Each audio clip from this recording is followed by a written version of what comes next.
Welcome to another edition of In Conversation This Week. I'm Miceál O'Hurley. Today our special guest is Dr. Umar Al-Qadri.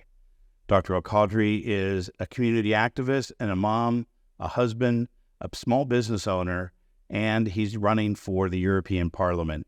And the election's coming up on June 7th. Stay tuned.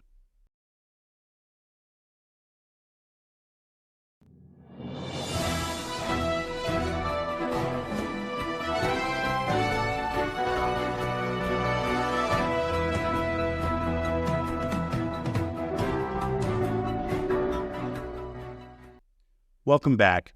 Dr. Al-Qadri, thank you very much. Welcome. Kurwagat, Miceál. Tafadhal Rov. Do you mind if I call you Umar? I don't mind at all. Great. You are a rather interesting candidate for the European elections. You are a small business owner. You've made Dublin your home for over 21 years.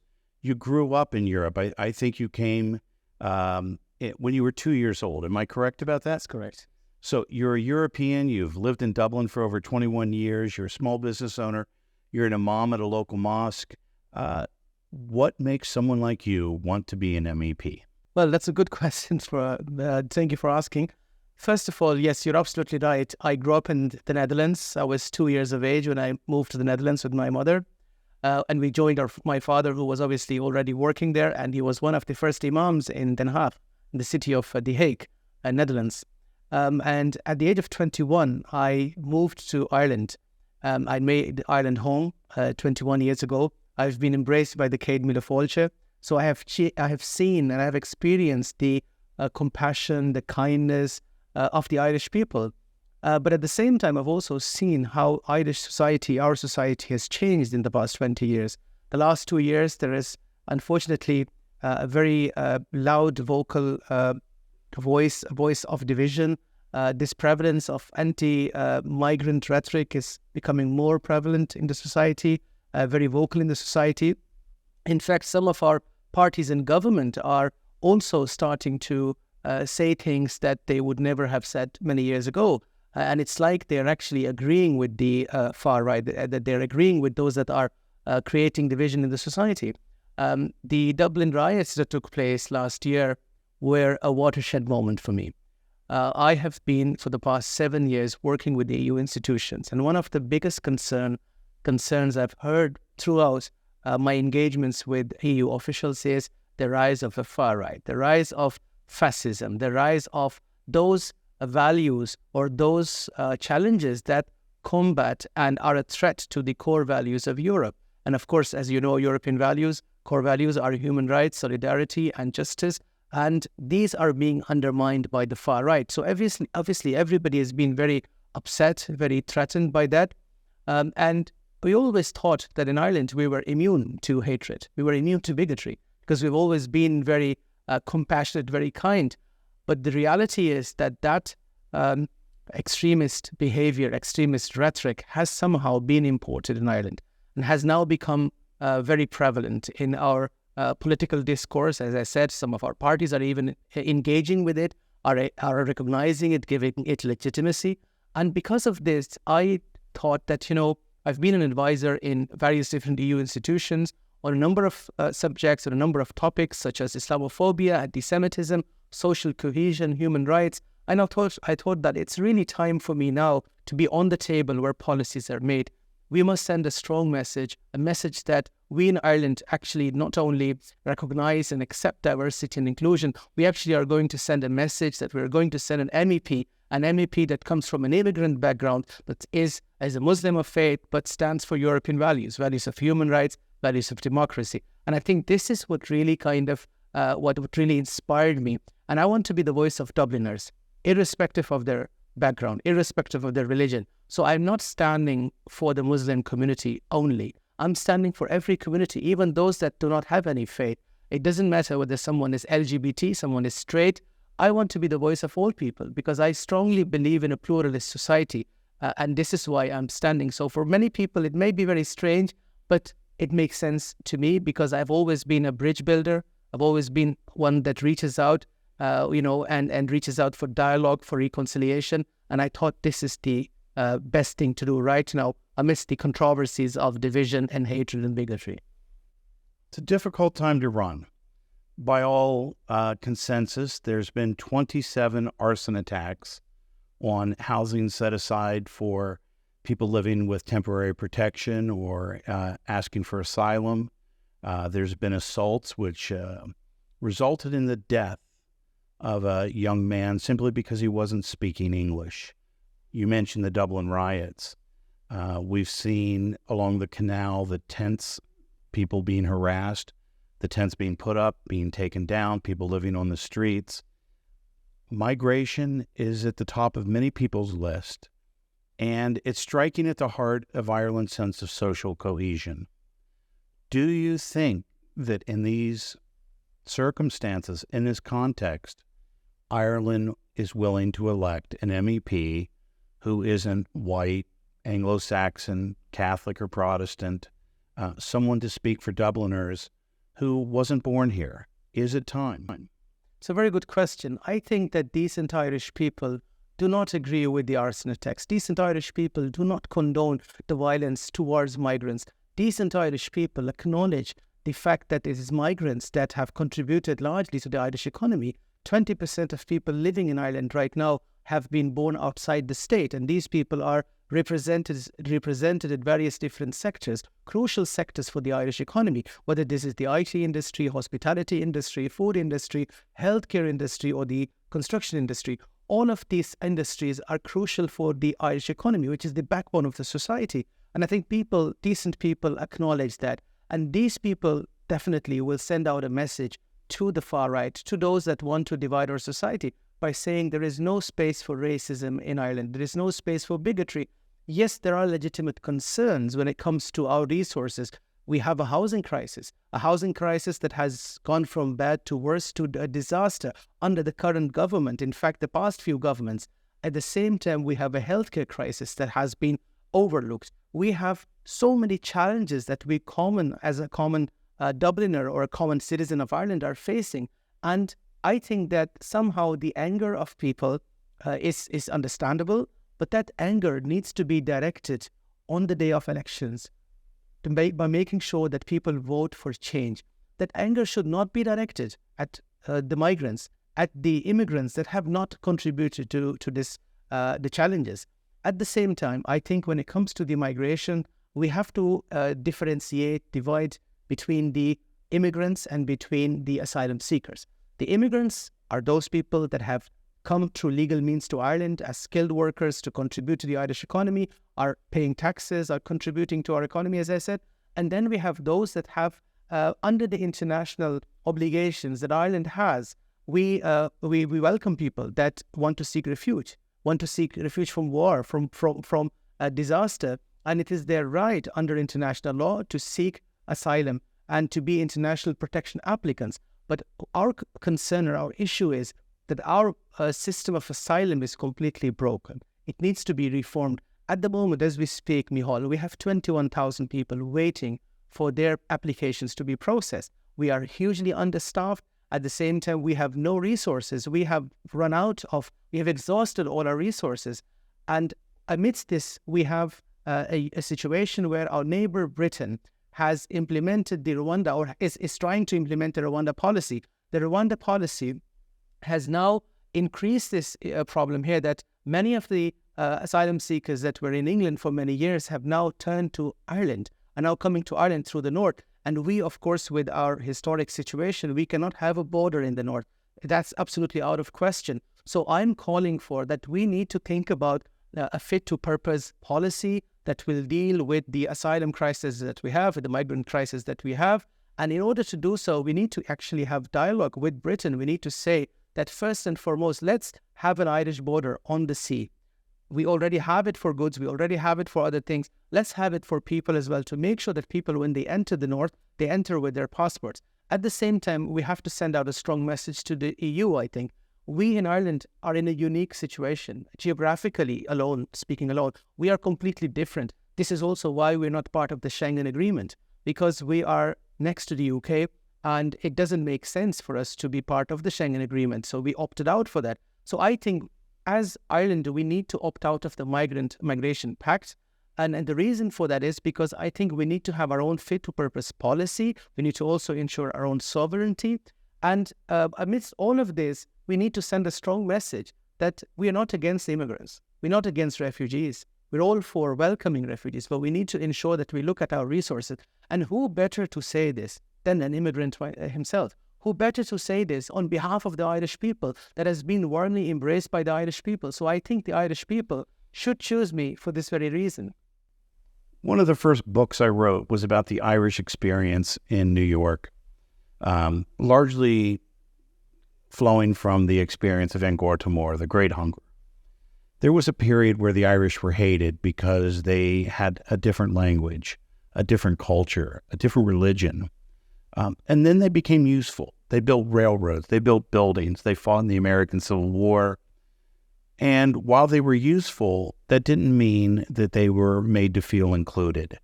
Does Ireland have work to do on inclusion when it comes to immigration? Absolutely, we have. And what's that look like? Now, first of all, we need a representation of the 20% of people that are born outside the state. We need them to be represented at local council levels. We need them to be represented at the Dáil. We need them to be represented in the European Parliament. I think this is the only way to make these immigrants feel included. Unfortunately, so far, Ireland has said yes to inclusion in many ways. For example, look at a marriage referendum, for example. Look at how our society has progressed the past few years. But at the same time, there is still a barrier left. And that is the barrier to truly welcome and truly accept immigrants as our own. And this is unfortunate. It hasn't happened so far. But I'm truly very excited that I'm very hopeful that this will happen. Eventually, the Irish people will also include those migrants, include immigrants like myself, to represent them on various different levels, whether this be at the local council level, in the Dáil, in the Oireachtas, or either in the European Parliament. It will happen for sure. It has taken time. I think it's about time for it to happen now. I want to go back to your sense of inclusion. Irish identity is a very tricky thing. I'm thinking of 1943. Eamon de Valera gave a speech about comely maidens at the crossroads, reading to your children in Irish by the fireside. It was an idyllic view of Ireland that probably never existed. The oldest remains of the grave that's been excavated in Ireland, archaeologists have done DNA testing, and those people come from the Pontic Steppes, what's now Ukraine, part of Russia. We've been invaded by the Vikings, the Normans, the Anglo-Saxons. There was the Tudor plantation. There were the Scottish. We've always been a multicultural, multi-ethnic, multi-faith country. And yet some of the far right that you alluded to see Ireland as purely Celtic, Roman Catholic. We've seen the videos of a political character walking into shops and demanding that they speak Irish. Very few Irish people speak fluent Irish. And thank you for your Gopal Falkle, by the way. Do you think Ireland's ready to accept the fact that with 1 in 5 people in Ireland having been born abroad, being immigrants, that we are truly already a multi-ethnic, multicultural society? Is Ireland there? Very interesting that you asked that. You're absolutely right, Miceál, that when it comes to identity is an evolving concept. When we look at Ireland, how before St. Patrick's came to Ireland, Ireland had a different identity. Others represented Ireland. But St. Patrick's, who himself was a refugee, who himself was not someone who was born in the island of Ireland, he was embraced by the people, and he has become now a representation of Irishness, a symbol of Irishness. In fact, we all celebrate, everybody claims to be Irish on St. Patrick's Day anyway across the world, and proudly wears green. And I think this shows to us that the identity of being Irish, what it means to be Irish, really changes across time. And what really matters is the willingness of someone to contribute to the society. I strongly believe if people are willing to contribute to Ireland into a positive society, they are Irish. They actually have already committed to being Irish.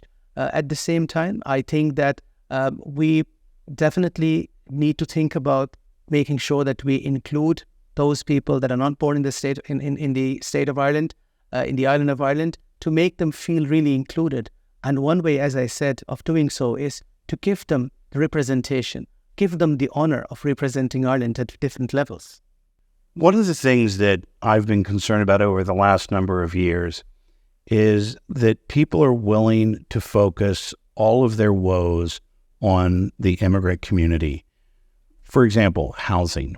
Housing was a crisis for 20 years before the Ukrainians started showing up 2 years ago for temporary protection. Long before the throngs of asylum seekers, especially those coming from Britain over the last couple of months, we had housing shortages throughout the country.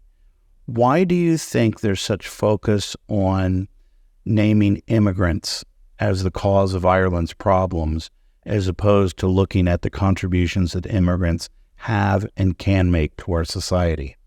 Well, first of all, I want to acknowledge that you're absolutely right. Housing crisis or housing issues and the lack of affordable housing has been there for many decades. I moved in 2003 to Ireland, and the first thing that I really, that shocked me was the prices of rent in this country. A 4-bedroom house in those days would cost you approximately €1,000 which now in this day and age is like a steal. But 2003 in the Netherlands, the same house would cost you about €300. So we were already, 200-300 times more expensive than other European countries. I don't think there is a shortage of houses. I think it's the policies of the governments the past few decades that have contributed to it. And they have been more kind of representing and being government of the landlords rather than being governments of the people. And this is what, has contributed to this.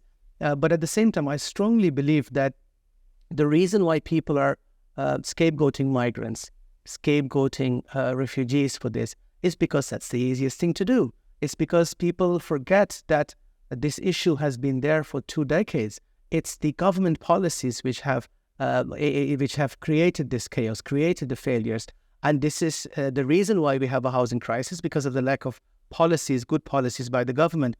Immigrants have nothing to do with it. But I think there are certain elements from abroad, England and the US, that have utilized and exploited this anger of the people and have now directed the anger that should have been directed at the government.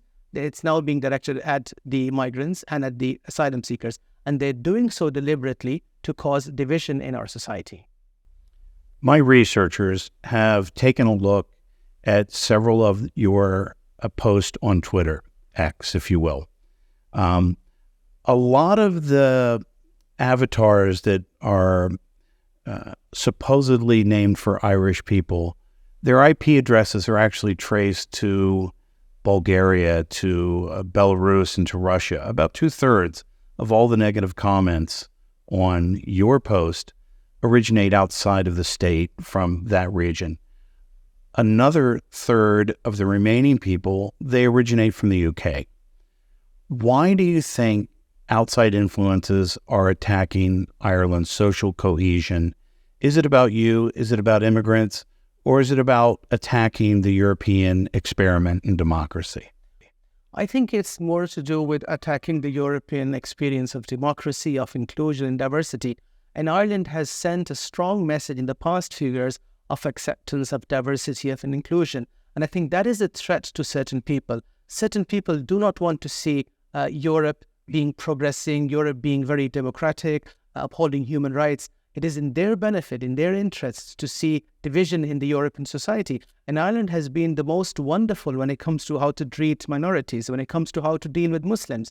I have always said on many platforms, whether this is in Brussels or in Spain or in any other European country where I'm speaking in the conference, that our experience of Irish Muslims being Muslim in Ireland is one of the most wonderful experiences, because we get to celebrate our most holiest festival in Croke Park. The most iconic venue you could think of as an Irish person is, of course, Croke Park. We get the honor of standing on the grass, on the field of Croke Park and sending and praying and performing our prayers, which sends the most, I think, amazing message of inclusion, amazing message of diversity, of Céad Mille Fáilte to the whole world. And I think that is something that people see as a threat, and they see that if we can somehow divide the society in Ireland and make these immigrants, Muslims in particular, look as if they are the reason, they are the cause of all the challenges Ireland is facing, then we are going to be successful. And this is what they're trying to do. So it all makes sense to me that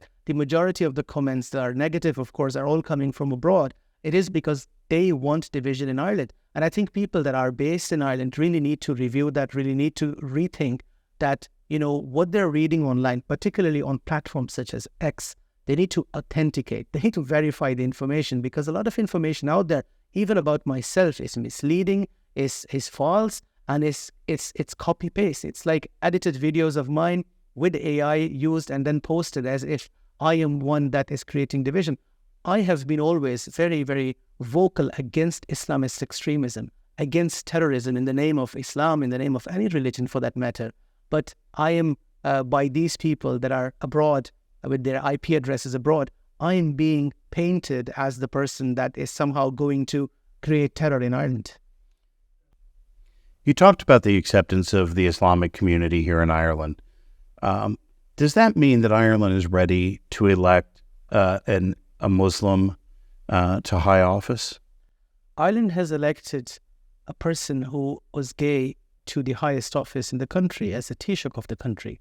Ireland has already elected someone who was a child of an immigrant as the Taoiseach of this country. Ireland has sent already a good and strong message of inclusion and diversity. And I think this is a very logical thing to do, to elect someone of the Muslim faith now to the highest office in the European Parliament to represent the Irish people. That may be, but there is an odd history with religious leaders running for public office. I'm thinking of the Reverend Ian Paisley, iconic in Irish life, good or bad, over the past 50 years prior to his death. Dennis Drainville in Canada, who went on to become the Archbishop of Quebec. I think about Bob Drinan, a Catholic priest I worked with in Congress in the United States. Religious leaders usually pay a high price, and there's a good reason for that. Faith is a matter of belief. You either subscribe to the belief of a certain confession of faith or you don't. But politics is the art of compromise. What do you have to say about people who are critical of the fact that you can't both hold the values of your faith tradition, whether you're a Muslim or a Catholic or a Presbyterian or whatever, and be a person of compromise? What do you have to say to that? Miceál, I think it would be wrong for people to compare me with other faith leaders. And this is because I'm a Muslim. I represent a religion that is pro-pluralism, a religion that is pro-religious freedom, a religion that actually says, La ikraha fi ddin, there is no compulsion in faith. And when I am going to be hopefully elected, and I'm going to represent the people, I'm not going to be representing my faith. I'm going to represent the people, their voice. I want to be committed to them. I'm committed to their voice, to democracy. I have my own faith. It's a personal conviction. But my faith at the same time emphasizes on the importance of freedom of choice. It emphasizes on the importance of freedom of religion. And I will be that person that will actually say, you don't have to be having the same views as I have personally, but I will still be there to be your voice. I will still protect your human rights. Whether you are straight or gay, you are Muslim, atheist, Christian, it doesn't matter. I will uphold the values of human rights for every single citizen. And it doesn't matter whether my faith may say that I cannot consume alcohol, but my faith does not stop me from providing everybody the freedom of choice. And this is exactly why I think that even though it seems that politicians have to compromise, I think as a faith leader, as someone who is a religious person, a faithful person, my faith teaches me empathy. It teaches me understanding. It teaches me to understand and put yourself in the shoe of the other person. And this is exactly what I would like to do as a person that is going to represent the people, that I would like to understand their challenges. I would like to solve their challenges and be the solution of their problems. My religion, my faith is my personal conviction. And in no way am I going to try to impose my faith on other people. I'm thinking back to the 1960 election. John Kennedy, a Roman Catholic, was running for the presidency, and he was continually challenged on the campaign trail about his fidelity to the American people versus the Pope. Not a dissimilar situation from you. Can you truly represent the people of Dublin and be a Muslim in your personal life at the same time? Absolutely. In my view, my religion teaches acceptance of diversity. My religion emphasizes on diversity, emphasizes on inclusion. It also emphasizes on the freedom of choice that is given in my religion, according to my religion, by God to every human being, irrespective of their background. So this is why when I am going to be representing the people, my allegiance is to the people. Of course, I believe in God, and that's my personal belief. But it is also the same God that has taught me to believe in democracy, believe in pluralism. And I will do so because I believe if God can give people the freedom of choice, why can't I give people the freedom of choice? So I am very pro-democracy. I'm pro-secular society because I believe a secular society is a society where people can practice their religion freely, irrespective of what their religion is. So I am pro-secularism, my definition of secularism, of course. And at the same time, I'm pro-democracy, I'm pro-pluralism, and I will be the person that will be standing for these values. My religion, as I said, is in no way a barrier. My understanding of my religion is that it actually inspires me to be pro-democratic. It inspires me to be pro-secularist. I want to show you a clip right here on the screen behind us. I believe in an America where the separation of church and state is absolute, where no Catholic prelate would tell the president, should he be Catholic, how to act, and no Protestant minister would tell his parishioners for whom to vote, where no church or church school is granted any public funds or political preference, and where no man is denied public office merely because his religion differs from the president who might appoint him or the people who might elect him.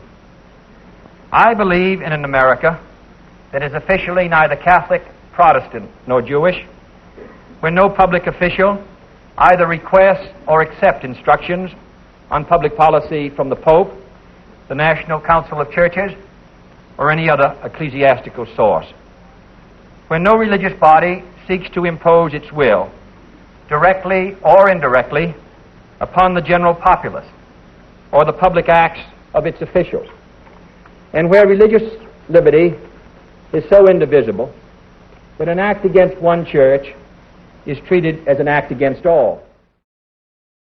That clip from 1960, John F. Kennedy is addressing Protestant ministers in Texas, the Deep South. They were fundamentally against him not only because he was a Democrat, but because he was a Roman Catholic. It's regarded by historians as probably one of the most important speeches the man ever made, and he made many. But the real fundamental question was when John F. Kennedy says, I'm the Democratic Party's candidate for president, not the Vatican's. There are going to be people here who say, Umar Al-Qadri, are you the Dublin candidate for MEP or are you a Muslim candidate for MEP? How do you make them feel more confident that you're not here to enshrine Sharia law to govern Dublin courts, that you are open to the LGBTQI community, that you are going to embrace the civil liberties that have meant progress for women's rights, including the right of choice? What do you have to say to those people? How can you make them confident? First of all, can I comment on that speech? That was a wonderful, historic speech given by John F. Kennedy. And I think that paved the way for him to be elected as the first Catholic president of the United States. I strongly believe that I want to be the voice of Dubliners. I want to represent people of Dublin, not people of my faith or my faith. My faith, as I said, is my personal conviction. And I will be the voice of the people of Dublin, irrespective of their background, whether they are Christian, Muslim, Jew, atheist, or whether they are straight or LGBT, whether they are man, woman, or transgender. I want to be the person that will fight for everyone's civil liberties, everyone's human rights, fundamental human rights. And I will be the person that will fight for everybody's right to justice, right to equality, and right to inclusion. So I want people to understand and believe me that I really want to be their voice. I don't want to be the voice of a particular faith or religion. My religion and faith is important to me, as I said. It's extremely significant for me, but it's my personal conviction. It's my personal life. Nowhere have I been taught, have I been prescribed by my faith to impose my faith on others. My faith, Islam, emphasizes on the importance of religious freedom. So I will not be imposing Sharia law. In fact, people should know Sharia law can never be imposed on Muslims, on non-Muslims. It's always for Muslims, for their choice, by their choice. And if somebody chooses not to believe in it, absolutely fine. I mean, we don't have Sharia law in many Muslim majority countries. So I'm not going to be advocating for Sharia law. I'll be advocating for pluralism, advocating for democracy, advocating for secularism, and advocating to uphold the human rights of every person in Dublin, irrespective of their background. So you think that the accusation you want to bring in Sharia law is just a dog whistle? Oh, absolutely it is. I mean, it's absolutely, rubbish, to be very fair. Help me, I'm not an Islamic scholar, but I was educated to understand that Sharia simply is about promoting a better way to lead a Muslim life. It's not about a set of laws that says you can't do this or you must do this. Am I right about that? Well, there is a difference of opinion on the understanding and on the definition of Sharia law. Sharia law basically means the right path, or the law, the legislation of the right way. And this, according to Muslims, is defined in different ways. But to believe that Muslims are taught by their religion to impose their way of life on others, that's not true. And if anybody does so, people should know that that person is an Islamist extremism, is not a Muslim that believes in the values that the Quran and the Hadith have prescribed, values of religious freedom, values that guarantee everyone civil rights, religious liberties, as I said. So to assume that Muslims or a Muslim MEP or a politician is going to impose Sharia law, it's very far from the truth. So let me put it to you. Eating pork in Islam is forbidden. It's haram, if I understand correctly. A bill comes before the European Parliament to promote price supports for the pork industry. Do you feel compelled to vote against it because of your Islamic faith? Absolutely not. I will not be there to represent only the Muslim people. Muslims do not consume alcohol and consume pork, but there are people in their billions that do, and they're not Muslim. And I may represent them also. As I said, I'll be representing everybody, so I will not be compelled to vote against it. In fact, I will vote what is in the favor of the people of Dublin, people of Ireland. If they wish to have reduced pork on the table, I'll do my best to get them that. And what about the LGBTQI community? There are places where Muslims seek out and physically punish gay and lesbian people. As an MEP, where do you stand on the LGBTQI questions? Well, first of all, I strongly condemn any violence towards any person because of their faith, because of their religion, or because of their sexuality. This is absolutely not acceptable.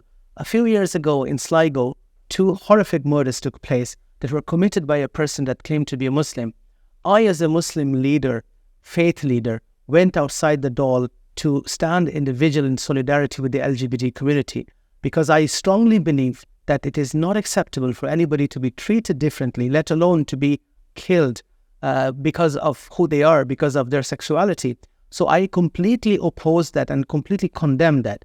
At the same time, I want people to understand that I will fight for their right to be included, not to be discriminated, irrespective of their sexuality. Nobody should be treated differently. And I will fight for that right, that people should be treated with equality, people should be treated with respect and dignity. We may not agree with each other, but we live in the same society where we must accept each other. We must not only have tolerance, but also have acceptance of each other. And that includes to deal and to treat everybody as an equal human being. And I will be that person that, despite being a faith leader and despite being someone whose religious conviction does not allow myself to have same-sex gender relationships, anybody that is involved in same-sex gender relationship, anybody that is a member of LGBTQI will be treated no different by me than a Muslim. I will treat everybody the same as common, equal human beings. So you're an employer. You have two candidates for a policy analyst position, receptionist or whatever. One's from the LGBTQI community and one isn't. They're equally qualified in all other aspects. Do you decide against the LGBTQI candidate on the basis of their sexual preferences or gender identity? How do you handle that? What I will do is I will call both of them for an interview. And in the interview, whoever passes, whoever is successful, whoever I think is best suited for that job, I will offer that job. So I will be deciding based on merit, not based on someone's sexuality. I want to be clear. You would hire a gay or lesbian LGBTQI person regardless if they're qualified. Yes, absolutely. Where do you stand on a woman's right to choose? I strongly believe in the right of women to choose, but at the same time, I believe that we have to not allow for an abortion on demand situation, which unfortunately is taking place right now. I believe that when the referendum took place a few years ago, people of Ireland had decided to give the government the power to legislate on their behalf. The Oireachtas has not legislated on their behalf. They have merely completely allowed the abortion. They have allowed for the abortion on demand. So what people wanted was they wanted an abortion based on medical conditions, based on necessity. So I am a person that is in favor of choice, but at the same time, I am not in favor of an on-demand abortion. I think we must really balance this. We must listen to people and allow the Oireachtas to legislate in this regard. I want to go to another hot topic issue. It's the climate. I recently heard Sinn Féin's climate spokesperson say that it's not a big issue for the Sinn Féin voter. Should the climate issues be on most people's agenda? And if so, at the top of the agenda, the middle, or the bottom? Where do you stand on the climate? I think climate change should be on top of the agenda because we have a duty of care towards our future generations, towards mankind. And if we fail to abide by that duty of care, we will do a disservice to our next generations. We will be not only causing a disaster for the planet, but of course to humanity itself. So this is why climate justice is climate change, and climate justice is not just a requirement, it is an urgency. And we must urgently meet all the targets that we have set to reduce the emissions, and we must do everything we can to ensure that we do meet those targets. I want to talk about targets because they're important. Ireland's committed itself to having the majority of its energy produced by offshore energy production by 2050. We're nowhere near that. We're nowhere near the targets that Fianna Fáil, Fine Gael have promised for 2030, and we're probably too late to get there. What would you do as an MEP to help Ireland meet its climate targets and help us arrest the growing temperature that affects us every day? Well, unfortunately, it is not just climate change and the lack of meeting the targets in terms of offshore wind energy. It is also the housing, it is also the healthcare and the migration, where our government has failed us consistently again and again. And I think it's important for people to understand, by re-electing those candidates of the parties that have been in government for the past few years will not bring any change whatsoever. To expect that they will deliver, it's a fallacy.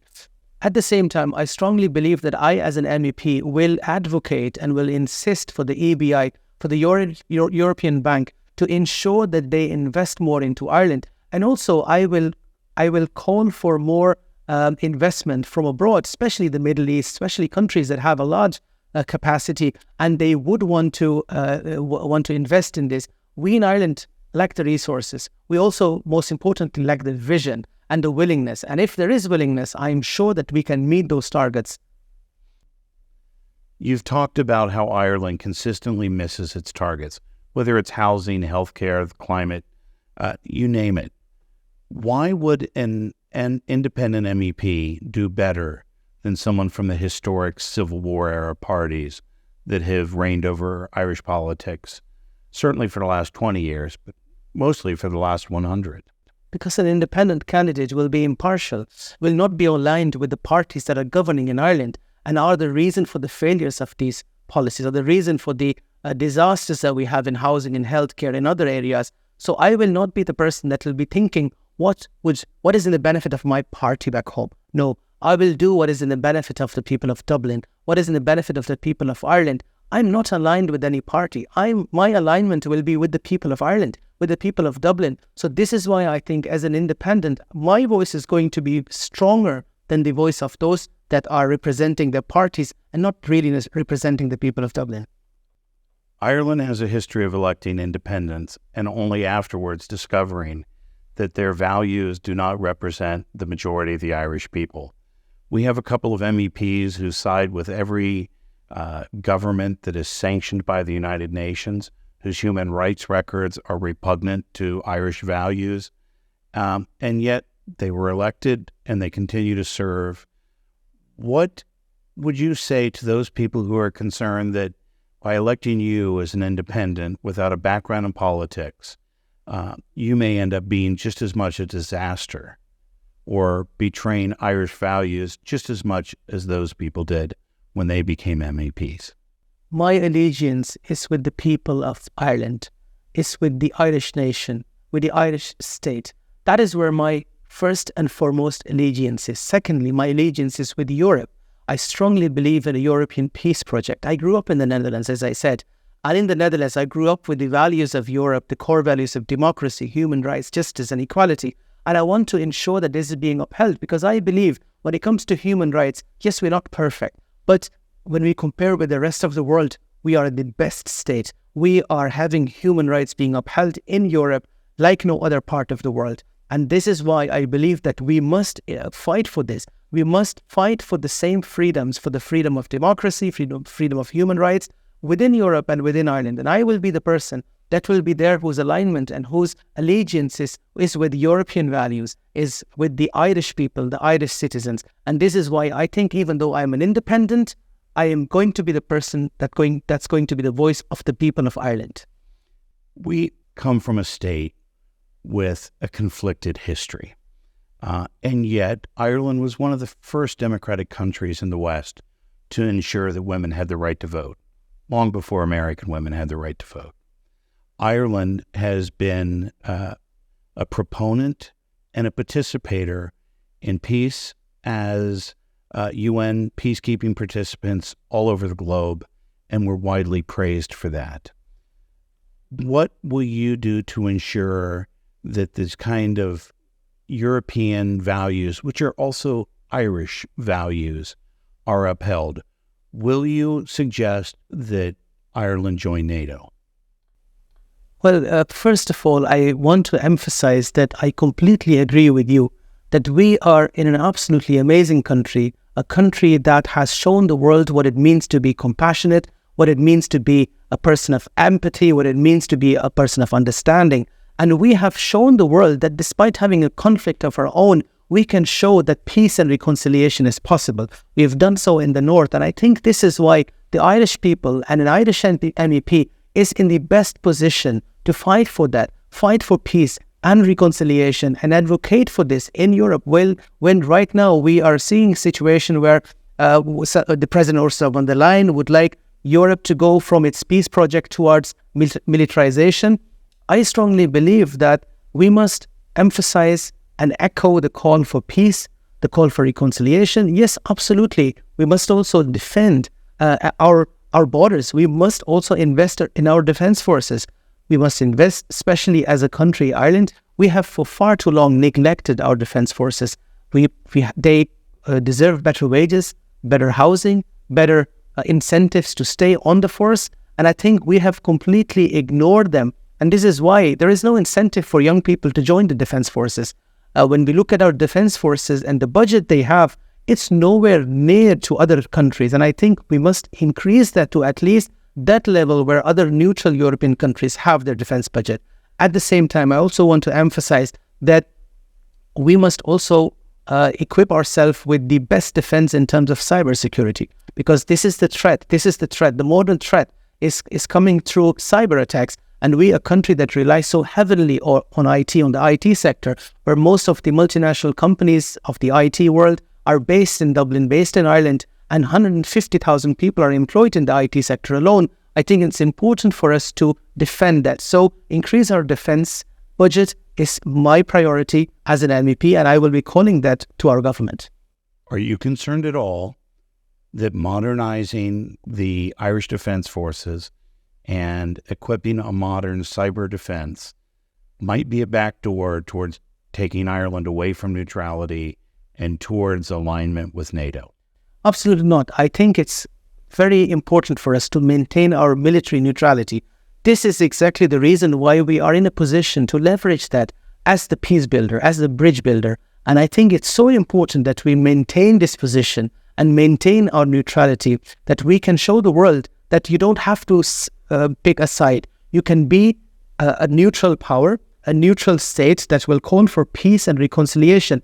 At the same time, as I said, there is no harm for us. I mean, it's not right for us to depend on NATO or to depend on the UK to protect our borders. It's not right, because we are called the freeloaders by various different European member states.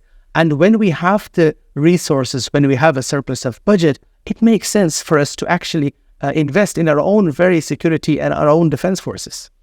So you're willing to increase Ireland's share of its GDP to a spending level with other neutral European nations? Absolutely, I am. So we've talked about Ireland, its role as a neutral country, a non-aligned country. But what does that mean when Ireland wants to participate in change on the world stage? 10 years ago, Dáil Éireann passed legislation calling for the recognition of Palestine as a state. The government for 10 years said now's not the time. It would tend to isolate Ireland. But 36,000 Palestinians have died in Gaza, and all of a sudden it becomes the time. Can Ireland be a powerful voice in the world stage without gunboat diplomacy? Absolutely, it can. Ireland was a very powerful voice against the apartheid in South Africa. And I strongly believe that Ireland is and can be more a very powerful voice against the apartheid, against the genocide, the occupation and the oppression of the Palestinian people. So far, the Irish government has, even though it took them 10 years to do so, has finally recognized the Palestinian state. I, as an MEP, want the European Union to recognize the Palestinian state, because I think it's a crucial step towards the two-state solution, which is so much needed right now. I think Ireland, with its experience of peace and reconciliation, can echo that call for peace and reconciliation in the Middle East, and it can bring members of both parties, members of the conflict of all sides together, whether they are Palestinians, they are Israelis, for peace and reconciliation, because I strongly believe in the peaceful coexistence of Palestinians as well as Israelis. And I strongly believe at the same time, Ireland must be more vocal in its call for its solidarity with Palestine. It must call for the boycott of Israeli goods. It must implement the bill that has been waiting, the Occupied Territories Bill, for a number of years and has been boycotted, has been blocked by the government. It has to implement that, because this is what Irish people have called for. At the same time, Ireland must say to Israel that it must pay for the compensation of the rebuilding of Gaza. We must think about the future. We must think about not just the cessation of war, the end of war, but at the same time also the future, which is rebuilding of Gaza. And I, as a candidate of the MEP from Dublin constituency, I want to make one thing clear to everybody. I'm so passionate about the crisis that we have at home, which is homelessness, and the crisis that we have abroad in Palestine, which is a genocide, ongoing genocide, that I have pledged, and I am pledging now, that I will be giving half of my salary to Gaza for the rebuilding of Gaza, and half of my salary for the homeless people in Dublin. So I have dedicated my salary to these two causes. I'm not there for the money. I'm not there running for the MEP because of the advantage of the salary. This is not what I'm interested in. I'm interested in social justice. I'm interested in representation of the Dublin voice and making sure that the problems that our society faces and the problems that the world faces, but Ireland can make a difference, that we make that difference. And this is why I'm standing. So you're willing to commit your salary as an MEP to charitable causes to benefit the rebuilding of Gaza and to help with social causes here in Ireland? Yes, absolutely. One of your opponents makes a lot of hay out of tearing down Ireland and its institutions, as well as Europe as an institution. One of his favorite phrases is, Europe matters? No, Ireland matters. And yet he's running to be an MEP. He recommended last week on Twitter, X if you will, that non-nationals who are legally allowed to vote because they're members of the European community, or in the local elections, residents who are legally here, be deprived of their right to vote. Do you believe this is a good idea to attack institutions and deprive people of a right to vote? Is that consistent with the European ideal that you want to participate in? I think it's absolutely wrong for someone, on one hand, to say that non-Irish citizens shouldn't be voting locally, shouldn't be participating in democracy, while at the other hand, a person runs in the elections for MEP and wants to represent a Europe that actually reflects the values of democracy. And it's a contrast, and I don't understand why somebody would do so. So I think that it's very important that we choose our MEPs that are there for the right reasons. They're not there just to chant slogans, but they are there with policies, with solutions. And we need solutions on the table. We don't need slogans. At the same time, also, I believe it is important that we recognize the fact that Europe has contributed to Ireland's economy. Ireland used to be one of the poorest countries in the world, in fact, in Europe. And now it has become one of the wealthiest countries in the world.